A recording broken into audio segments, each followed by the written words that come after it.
I shall record to the cloud. There it is, folks. Everything you say, everybody's going to know it now. As soon as this comes up, we'll get on it. Live YouTube. Mute that bad boy because it makes me crazy. Okay, here we go. Let's start for tonight. 7:59. It's a little bit early. There'll be other people join in. I see you down there all muted. The wolf the Aesir brought up at home, and Tyr alone dared to go to give him meat. That first line there is the one that catches my eye the most, I think. Some of the rest of this we're going to talk about, but the first one there is real pertinent. I say Tyr represents somewhat of the common man because he's the father that makes the sacrifice for the rest of the community. He's the one that gives up a hand. He's the one that dares to go and confront his parents and break a cycle to secure the mile-wide cauldron that is his heritage. And he does it with the warder of men, Thor, at his side. It's an important thing to consider when we begin to try to address some of the issues that may have plagued our lives. But this first line here is important. The wolf the Aesir brought up at home, and Tyr alone dared to go to give him meat. Why the hell do we do that? Because that wolf represents the thought processes and the emotional states and the addictions and the patterns of abuse and the cycles of arguments and forgiveness and the cycles that we put ourselves through based on patterns of thought and conditioning that we've used most of our lives. That's what we feed. Tyr alone dared to give him meat. I don't know if I think that when we begin to change the spiritual foundation of our world, and the more I think about it, the more I'm convinced this is no small thing. This is no small thing to grow up a certain way, and then because of whatever painful situation, we decide this isn't working. I'm going to try to address the spiritual aspect of my being with another path, a path of my ancestors, being largely recreated. Lots of scholarly work done on it that provides a lot of research and knowledge about the words and what they mean and the historical accuracies. But with regards to the application of spiritual principles, it's a fairly light in that manner. And quite frankly, there's really only one heathen author that does it at all. And that's me. And when I look at that line, the wolf the Aesir brought up at home, and Tyr alone dared to go give him meat. Common people do this to survive. We do this on a daily basis.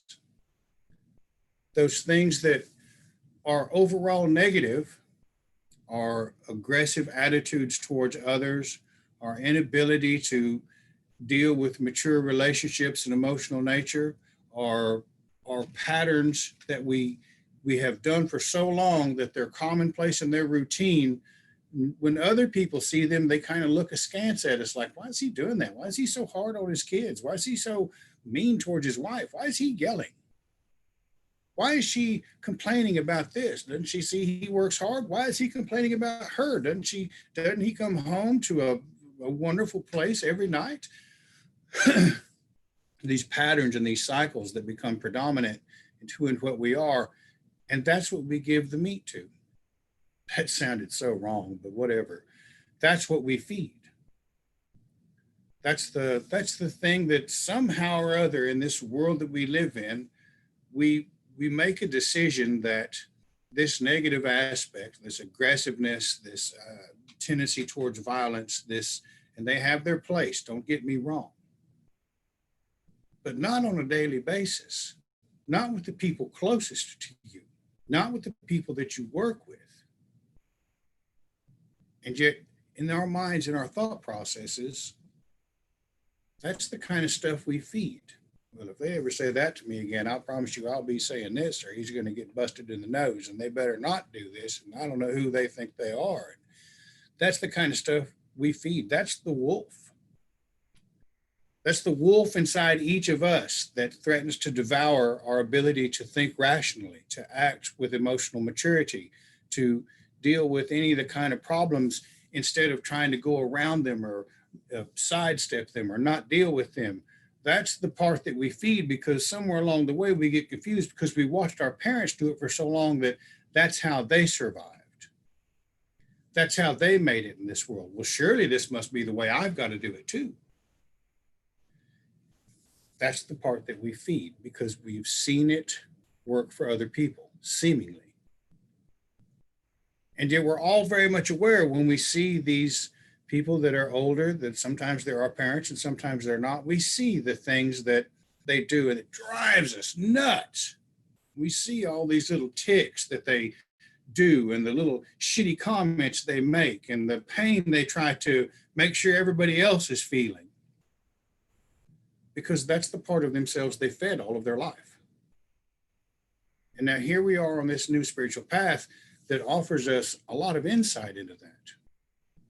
And we are still trying to feed that part of it. Only now we've taken it to a much larger scale, a much grander scale. Now we begin to perceive the very wrongs and the ills of society. Now the attention has been completely taken off of who we are, so we might focus on something out there and not in a positive light. That's the part that we feed. But when the God saw how much he grew every day, and when all prophecies declared that he was fated to be their destruction, then the Aesir seized upon this way of escape. They made a very strong fetter, which they called Ledinger, and brought it before the wolf, bidding him to try his strength against the fetter. The wolf thought that no overwhelming odds and let them do it. Let them do with him as they would. And this is the same thing we do. We come across a situation in life, usually brought to us by our own thought process. And instead of changing our mind about the thing, instead of changing how we think on a daily basis, or changing, because quite frankly, there's nothing more powerful than a changed mind. Somebody's made up their mind about something, they're pretty solid about it. At least I am. And yet here is a description of the pattern of behavior I have indulged in for many, many years, especially with regards to drug addiction or alcoholism or abusive behavior or being a fucking dick. It's just plain and simple. My arrogance, my egotistical behavior, well, I know more than you do. I mean, who are you to talk to me? Or just being road rage, just the most common ideas of road rage. Things that distracts me with political parties. When I begin to get agitated by those kinds of things, I'm literally feeding that wolf that I thought that I had bound up. I have negotiated with myself. I have said, well, I'll only do this and not that. I won't go this far. I won't cross this line. I'll not act this way. I'll not do this. I'll not do that. I negotiate with myself and I try to tie this beast within me up. I try to keep it under wraps. I try to keep it under control. I'm trying to handle my anger issues. I'm trying to control my lashing out. I'm trying blah, blah, blah. We go to psychotherapy and we read self-help books and we do all these things and we do our best we know it's going to destroy us. Somewhere deep down, you can't lie to yourself. Look, man, if I do another 8-ball, my heart will blow up. I'll just do half of it.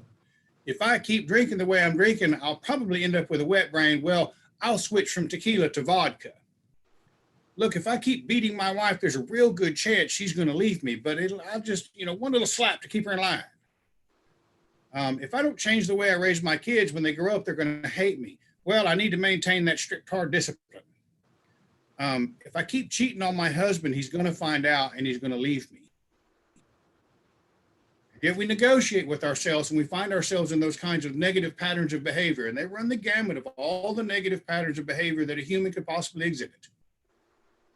We negotiate with ourselves and we try to tie it down. We're just going to tie it down and we'll keep on going, and we've got that under control, and our will keep this thing in check, and we'll tie it down for the first time, and we'll keep on going through life, and we'll probably make it for 5 or 10 years. And then something will happen, something we thought we had control over and something tied down, those fetters will break.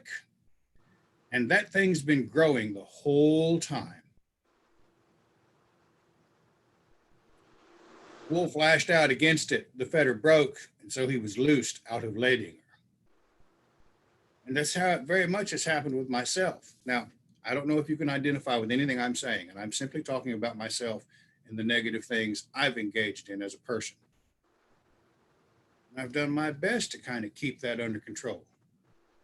Sometimes it's simply a shoelace broke, and I am off and fucking running on a tear, and anyone in my way is going to get the full bore of it.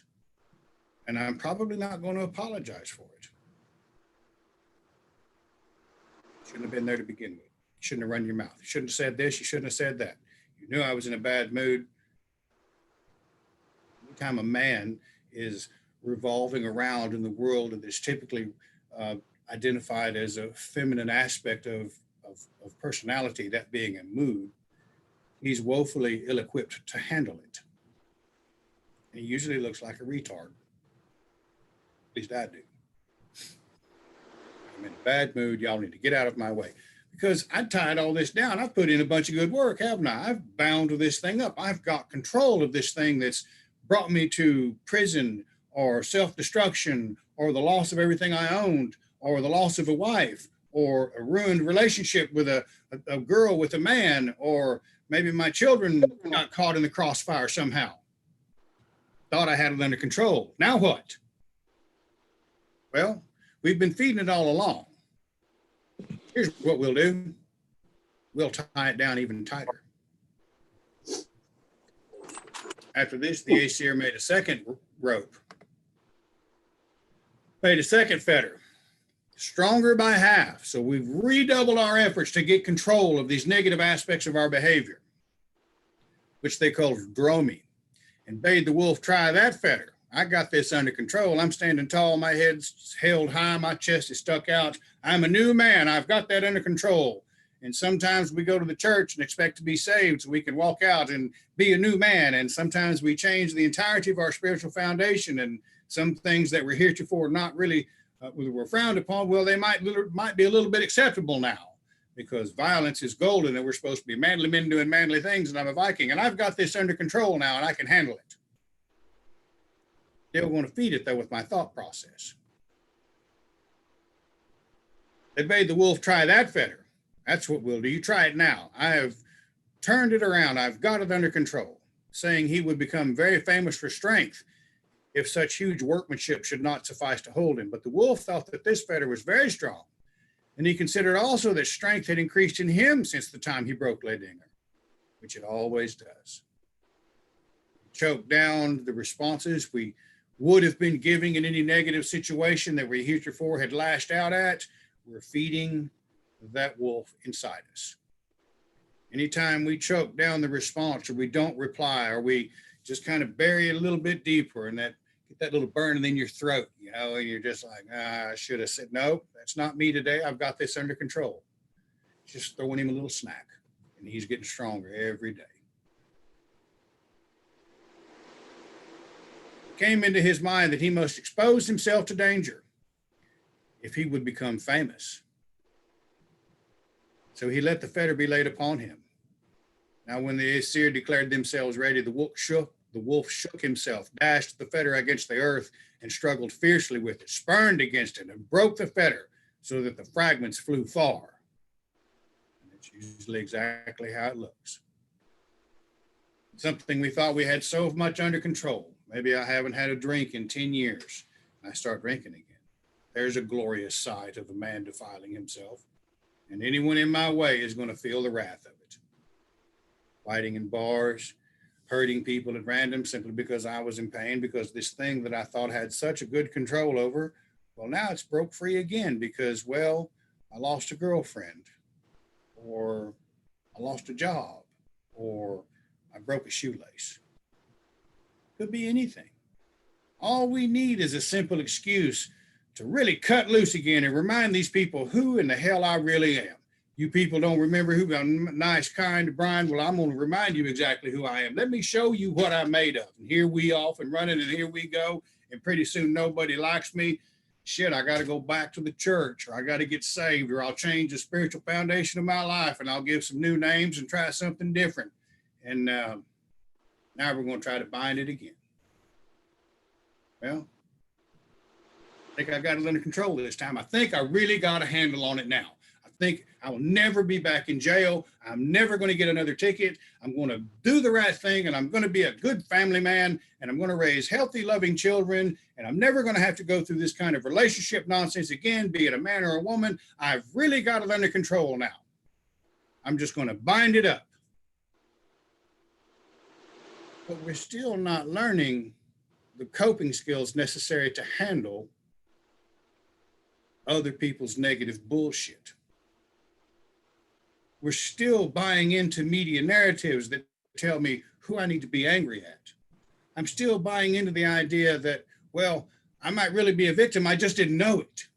Because there's this group over here and this group over here, and Big Pharma's doing this, and there's the World Bank doing this, and all of these organizations dedicated to, well, they're keeping me down. I've got to do something. I've got to stand up. And every time I get righteously indignant about that, I'm feeding that wolf, ain't I? Feeding that wolf, letting it grow. But I got it under control. I'll keep it under, I'll just be angry about it a little bit and feed off of that negative energy and get me through the day, and then I'll be okay. Maybe I'll take something to help me sleep, and it'll be all right. So he dashed himself out of droning. Since then, it passes as a proverb to loose out of the letting, or to dash out of droning when anything is exceeding hard. After that, the Aesir feared that they should never be able to get the wolf bound. And I've been in that situation too. Sitting in the closet after the SWAT team has come to my house, out on bail, because somebody said I had a lab in my home, which I did not, but there was still enough there to take me to jail. And sitting in my closet, my heart's not really doing very well. I think I might be having a heart attack. I'll calm down, and I'm hiding in the closet because I know everybody's watching. I'll just do one more hit here in a minute. Let me calm down for a minute. I'll do one more hit. That wolf is eating my ass up again.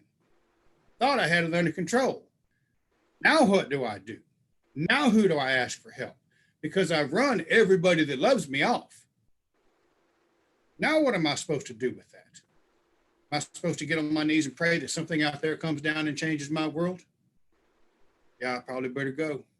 Probably better go get some help because I can't stop anymore. Now I'm hurting. Now what do? Now I'm angry. But I've made myself so physically weak from sitting here being a retard because I've bound the wolf in me, and I no longer have that heart of a lion or the courage of a bear or any of that other stuff. Now what do? Now the Allfather sent him to Skirnir, Freyr's messenger, down to the region of the Black Elves, to certain dwarves, and caused to be made the fetter named Gleipnir. It was made of 6 things: the noise a cat makes in footfall, beard of a woman, the roots of a rock, the sinews of a bear, the breath of a fish, and the spittle of a bird. Though thou understand not these matters already, yet now thou mayest speedily find a certain proof herein, that no lie is told thee. Thou must have seen that a woman has no beard. And no sound comes from the leap of a cat. And there are no roots under a rock. By my troth, all that I have told thee is equally true. Though there be some things which thou canst not put to the test. Now we've got to go to extreme lengths to bind this wolf up again.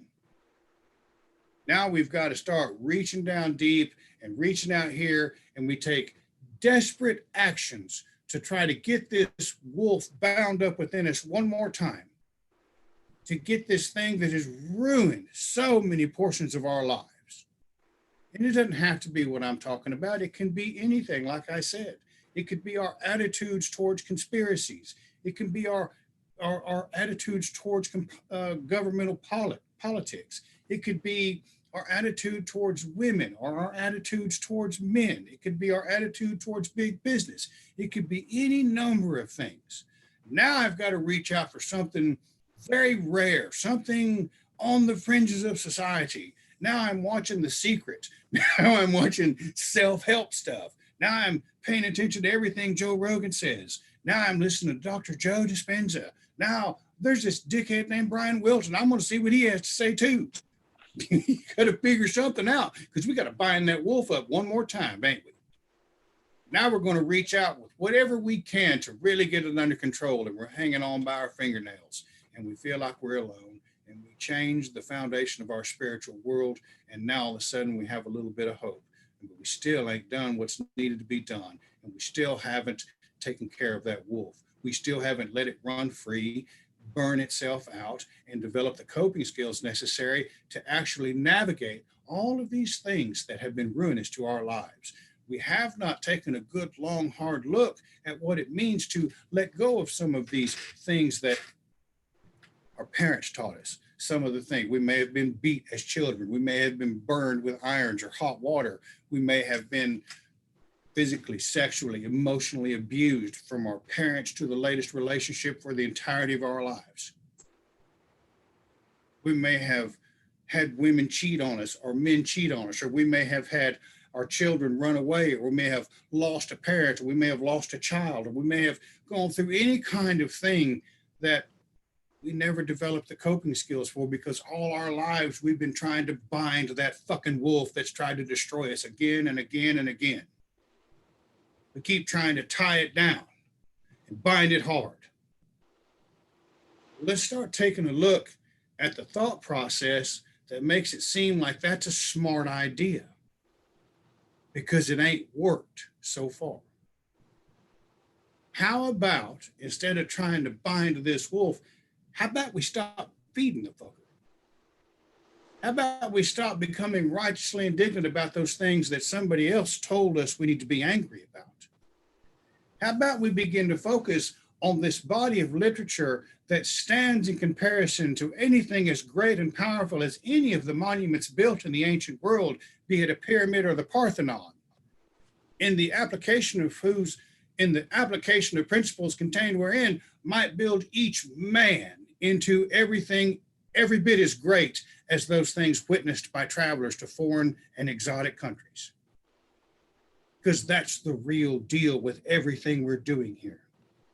The great secret to all of this is that in this lore, there is a set of tools, there are principles, there are ideas and dynamics that when a man begins to apply them to his life, he might stand up and become that example of the individual that starved that wolf to death to become the good man, not the guy that's bounded up and is hiding behind a facade, not the woman who has carefully crafted a beautiful dress to hide behind this devouring wolf that has ruined every relationship she's ever had or every man has ever had. Now they're beginning to starve to death because we begin to look at it and we start to figure out how to rise above the miasma and the chaos of the rest of the world seems to be absorbed in. And we figure out that maybe if I stop listening to the news a little bit, my day's not quite so rough. I'm not so angry about things. Well, that guy said something stupid on Facebook. You know what? I'm going to scroll on past that because that doesn't change a fucking thing about me. See, anytime you attack a man or a woman's position on something, we begin to feed that wolf by standing up and defending our identity, as Jim said last week, defending our identity at all costs. I'm important because I've bound this wolf, and you should listen to me because I know how to keep that thing bound, and I can stand up and be a man still. But there's danger here. I've got that under control, but I can release it at any moment.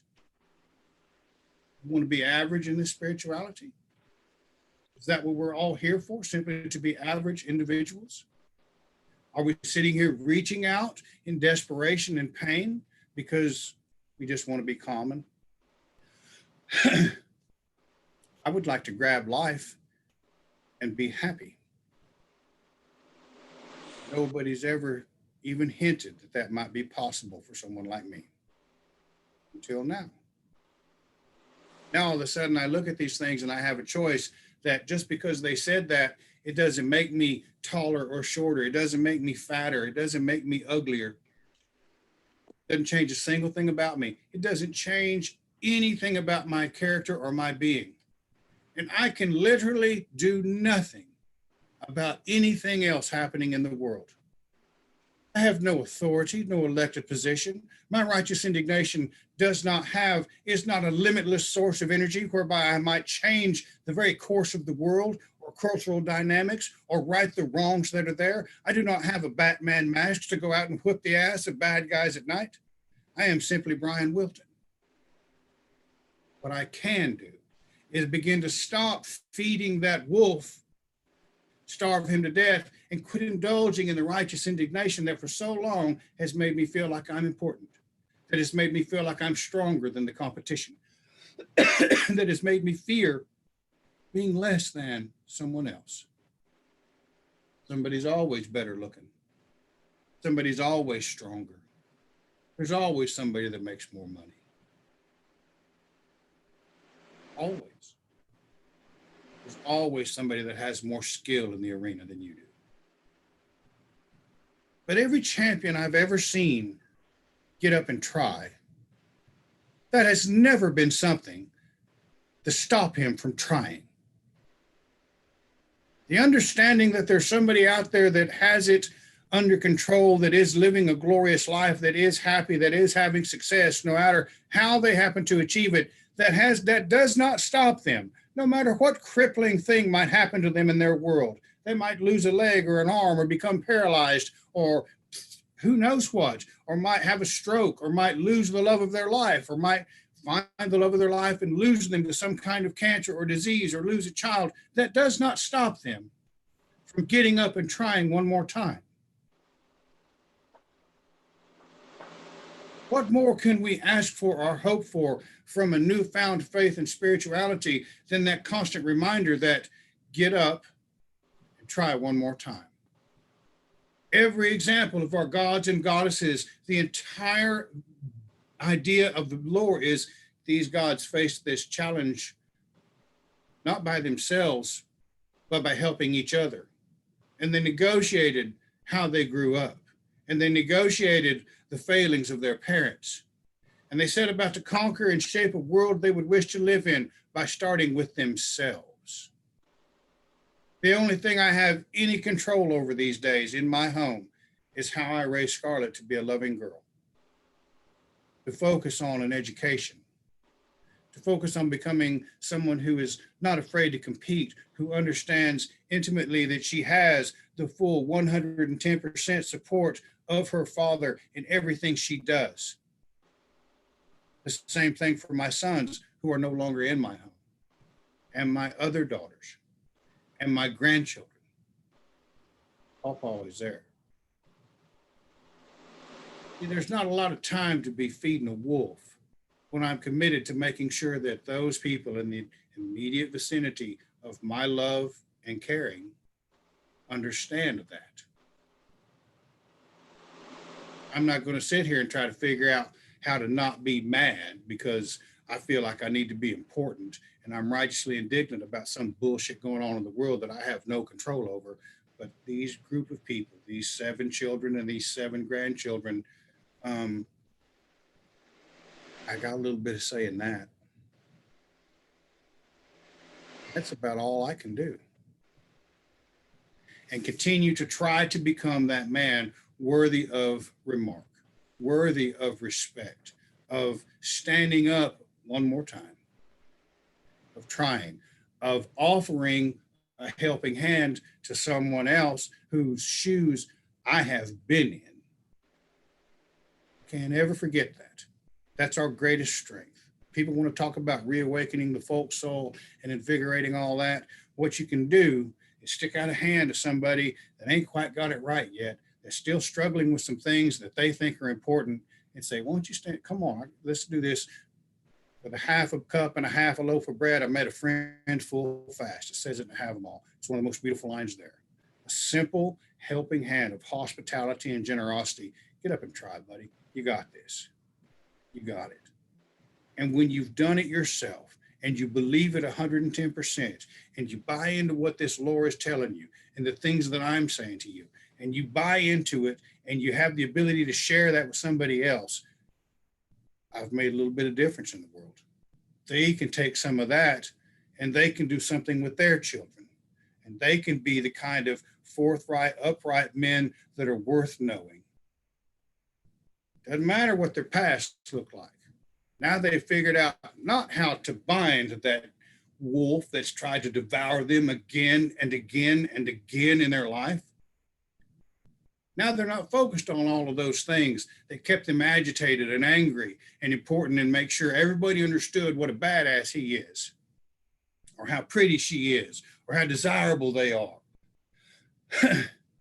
We let go of some of that thing and begin to understand that each day represents an entire life, and change the thought process of one of constantly trying. It's just like it says in Narcotics Anonymous, our lives were focused upon the finding, getting, and using and abusing of more drugs. For your average individual, most of our life is focused on finding those ideas that keep us agitated or angry or righteously indignant, so we might continue to feel important because, well, I haven't really accomplished anything. I've failed at everything I've done. Everything. Why should I be important? Because I failed forward. I tried again. I took it on the chin, got up, tried one more time, and never forgot in the middle of that my children came to me. I'm all they've got. That's the beauty of what this lore is teaching all of us. And that, in a nutshell, is everything I'm trying to do. I have people come up to me at these gatherings sometime with a book in hand. Man, I really like your work. I think everything you did was fantastic. You're really so important to me. Would you autograph that? You bet I will, buddy.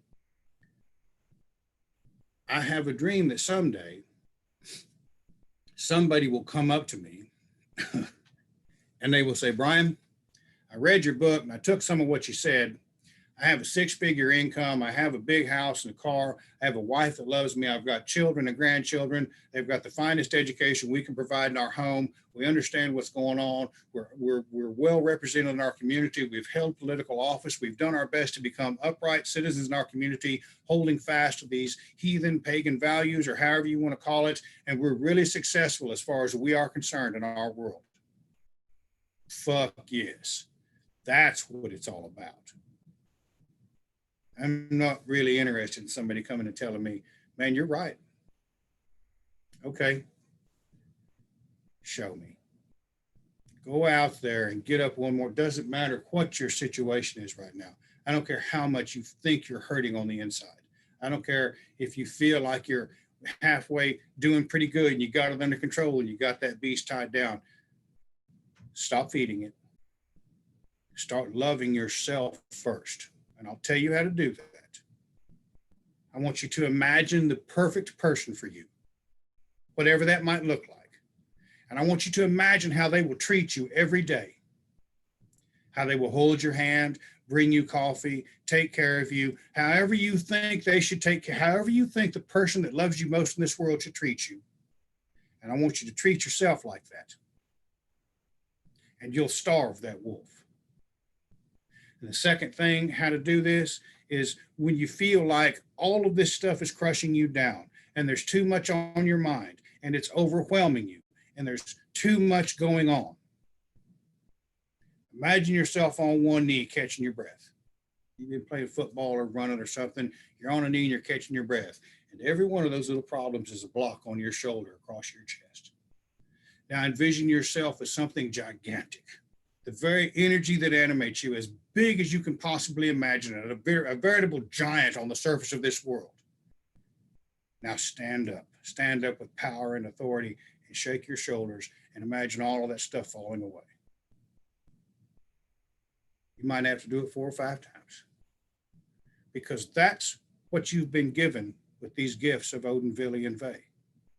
The ability to do just that thing, to stand up one more time, shake that shit off, take another step forward, and love yourself as if you're the most special thing in your world, because I got news for you. You are.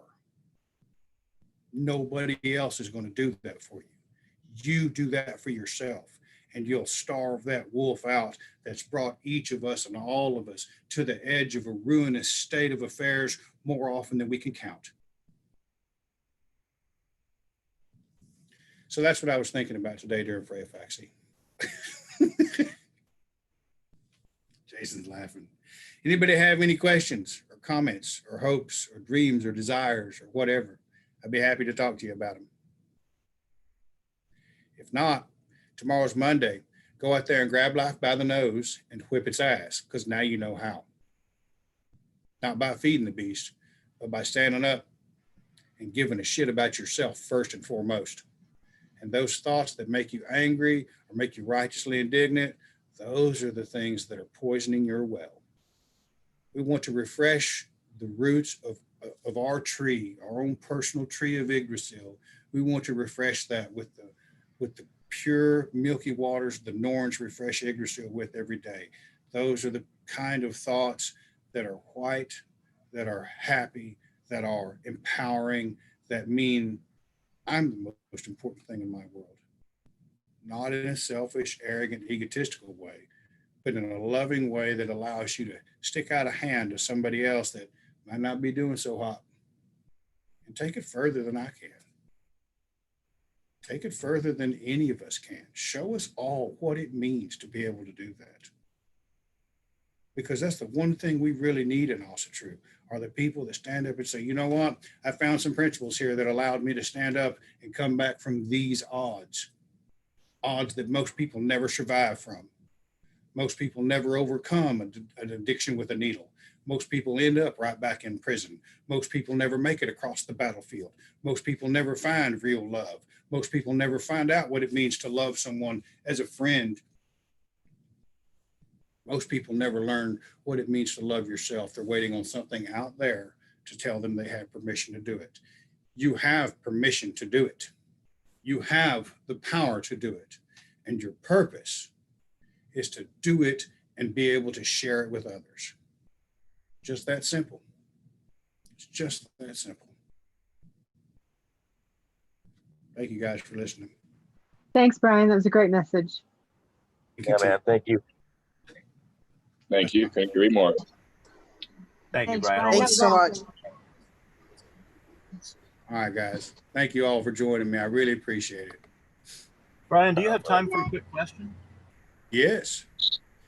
So this is something I'm really not very acquainted with. I do know that Lord Tyr does appear, of course, in the myth of Fenrir, but also in the story where the gods arrange to be hosted at Sumbul by Aegir. Right. What's the, I don't recall, what is the nature of Tyr's involvement in that story, and what can we learn from that?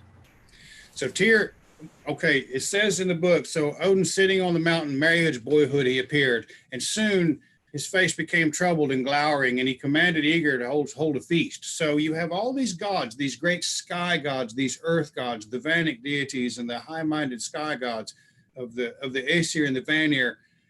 They decide to feast in the sea, which is an interesting thing. And I want you to consider the whale, and you may be able to put it in perspective.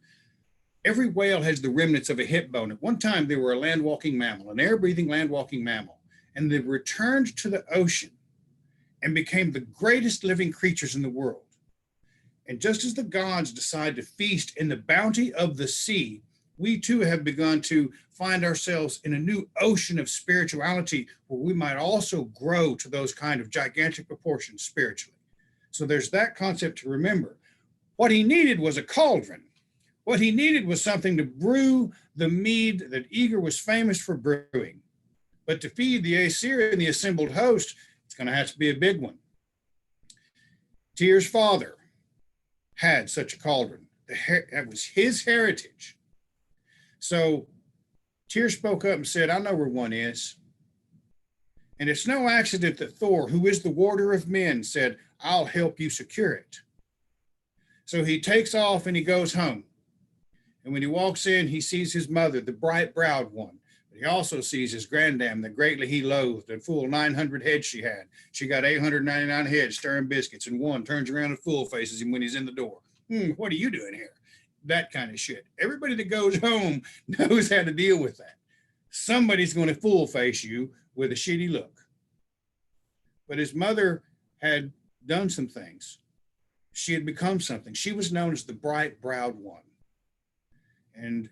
But she knew that her husband was a dick.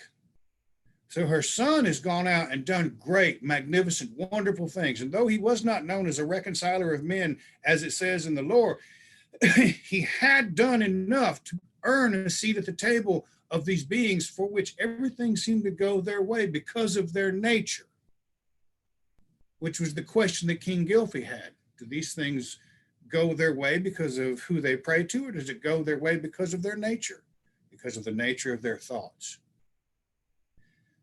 So he goes in there, they hide behind a pillar, and his father walks in. He was a frost giant, and he's got ice all over his beard. Well, he was a giant. I don't know if he was a frost giant, but he was covered with icicles, and it was very cold outside, and he'd been out hunting. But he come in like most 9-to-5 factory workers do, he's dirty and got a lunch pail, and he's kind of a dick, and he needs a beer, and he's going to sit down and watch some sports, and the woman better have dinner on the table. Tyr has moved beyond that to become something better. And yet he's still struggling here with that wolf. The same wolf that ruined his father's life is threatening to devour his. He knows how to feed it because he's watched his father do it all his life. And there is a competition that ensues. You don't like him. His mother says, there's our son that's done great and glorious things, has returned home. His dad shoots a hateful glance and shatters the beam that they're hiding behind. The warder of men is there on his side. As soon as he sees that, cools his heels a little bit. Now he's got something special about him. Now he's got a powerful association that his father respects, but it doesn't stop him from making a shitty comment. It doesn't stop him from the egotistical braggadocio that goes on whenever one man's identity is threatened because of the son's powerful association with a more powerful divine nature. So they have this competition and they talk and they're talking shit. It's like guys arguing about sports statistics. It's the same kind of mindset going on here. And they go fishing and he starts talking shit. We're going to go fishing and all this stuff and the other, and I'm going to catch more than you and I can eat more than you and blah, blah, blah. Thor goes out there and hooks Jormungandr. He's pulling this thing up. He's fixing to handle business. And Tyr's father reaches over and in sheer terror, he's cowering because he's seeing something here that shakes the very foundation of who he thinks he is. He thinks he's got a handle on everything. He thinks he's the biggest, baddest, toughest, meanest. I'm angry on Monday morning. You better not fuck with me coming to work, factory worker. And he cuts the line in fear. It pisses him off, pisses Thor off. They go back, they try to get the cauldron. Tyr can't pick it up by himself. He can't secure his heritage of this mile-wide cauldron by himself. He's got to have divine assistance. And with that divine assistance from the warder of men, this empowerment, he begins to take it, and they head out. And as they're heading out, all the giants start raising hell, and Thor clears the way for them. He takes care of all these giants. So you've got this individual that not only handles the business of becoming worthy to earn a seat among the Aesir, he goes home and secures his heritage with the empowerment of that divine association. And they begin to feast in Ygri's hall. That's when you have Ygri's feast. But as he learned, even though he's made some advancements in life, when this wolf that threatens to devour everything shows up, like his father's attitude that led to his eventual ruin, Tyr feeds it. And it costs him a hand. In the end, his brush with that kind of negative thought process and behavior, he's the one that lays a hand in there.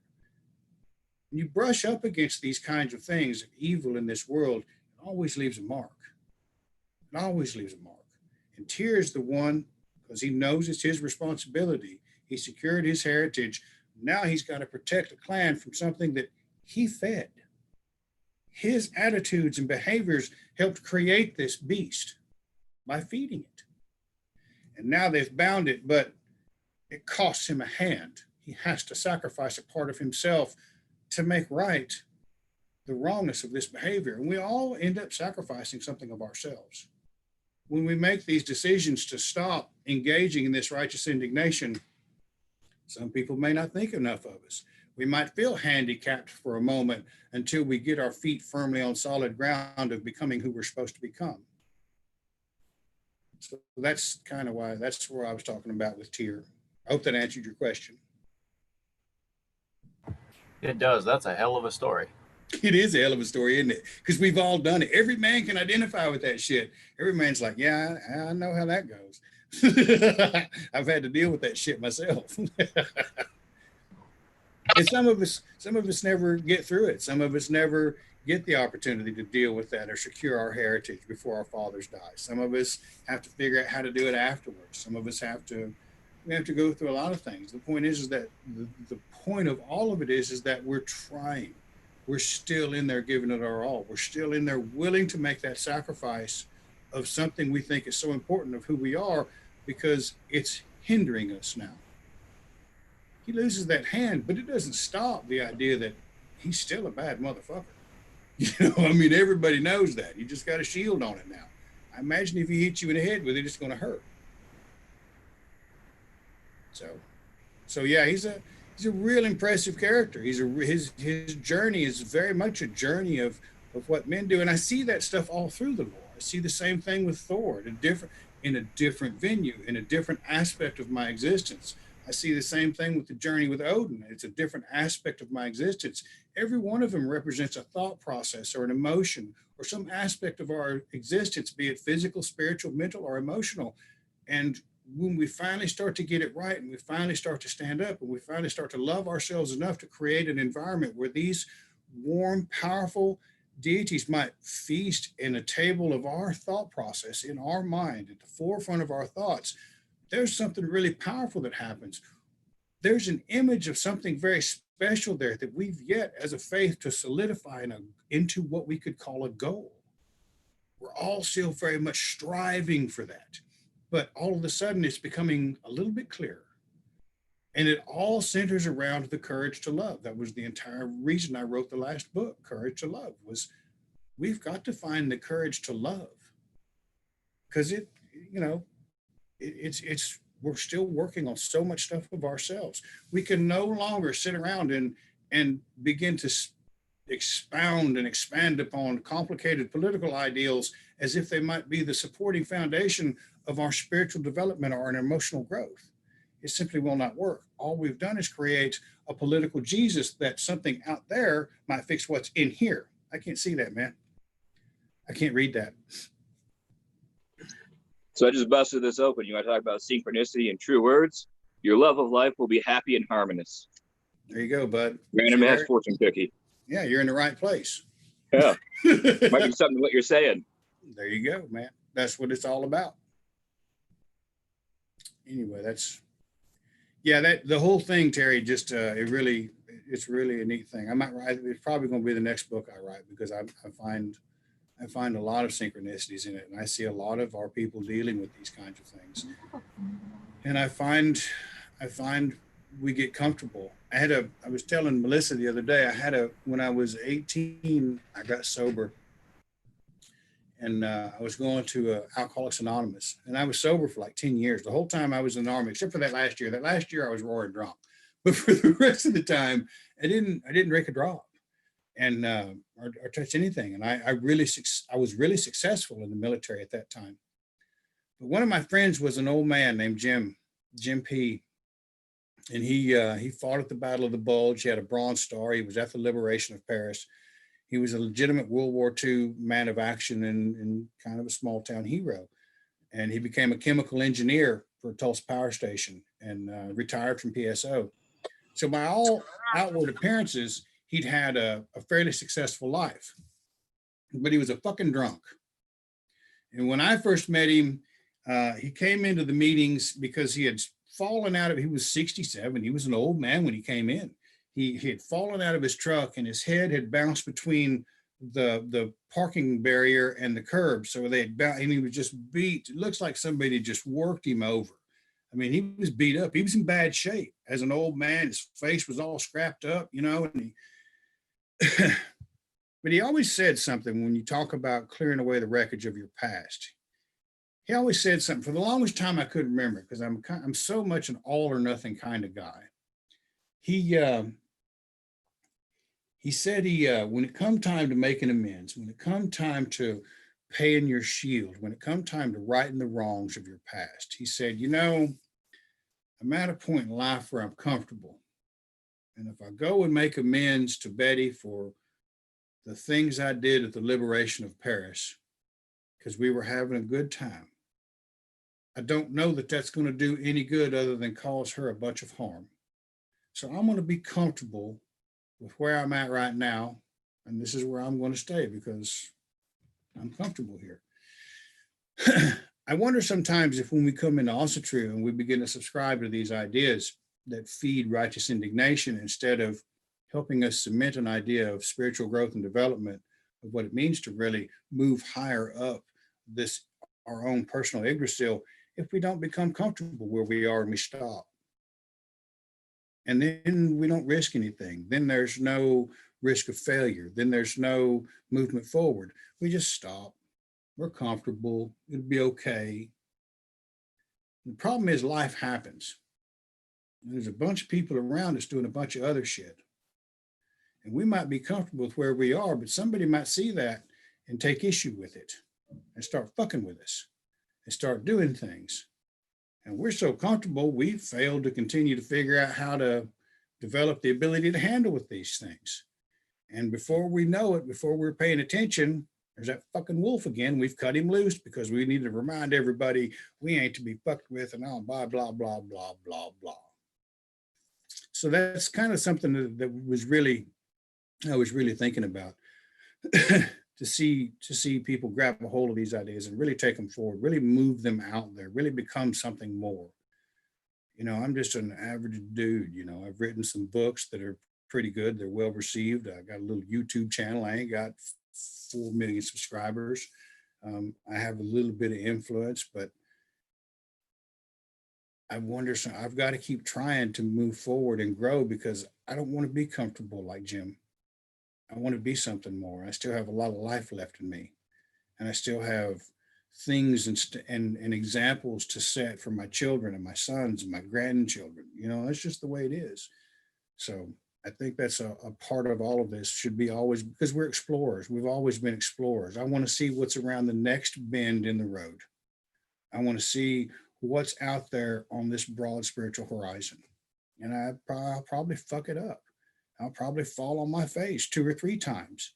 I'll probably, you know, but I want to fall forward. You feeling me? I want to be able to have some tools necessary to learn from that failure. And most of my life, I never had those tools. I never knew that I could stand up. I never knew that I had permission to love myself. I never knew I was even fucking worth loving, to tell you the truth. You know, I mean, that's just kind of the way it is. So now all of a sudden I'm faced with a situation where I do have permission. I do kind of have a purpose. And all of a sudden I got the power to do it. I don't think I have the leeway to just simply rest on my laurels. That's why I'm fucking here every Sunday night, running my fool head. Somebody's going to hear it. Somebody's going to do something great, and I'm going to be happy for them. That's what it's all about. All right, guys. I've run my dumbass mouth long enough. Anybody else got any questions? Okay. All right, like I said, grab life by the nose and whip its ass, and everybody have a good Monday. Go out there and give them hell. I have a new number, and I'll have that posted pretty soon, and I'll get back into the swing of things with everybody, and I'm looking forward to it.